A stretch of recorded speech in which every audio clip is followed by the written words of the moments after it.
Hi, today we're going to look at a new Orbeon Forms feature. I'm going to start by inserting a drop-down into my form. I'm going to call it Animals, and I'm going to open the list of choices for that drop-down.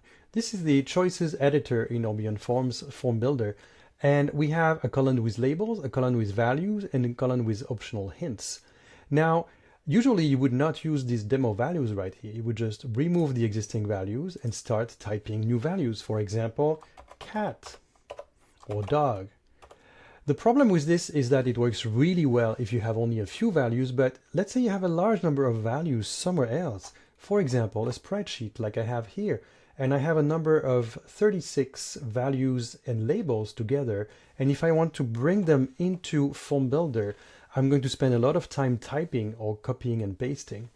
Now with this new feature, I can simply select my two columns, say copy, and then go back to Form Builder.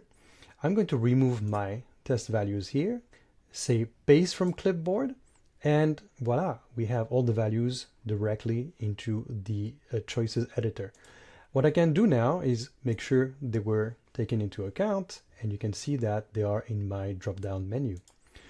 Now the opposite also works, and if I was to copy to the clipboard using this new button, copy to clipboard right here, I can easily do the opposite. So for example, I'm going to make a change to this label just so we know that the values actually come from here.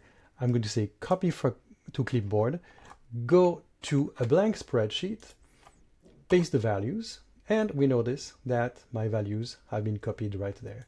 So that's the new feature. It's a quick way to maintain labels and values and hints for selection controls in Form Builder using copy to clipboard and paste from clipboard.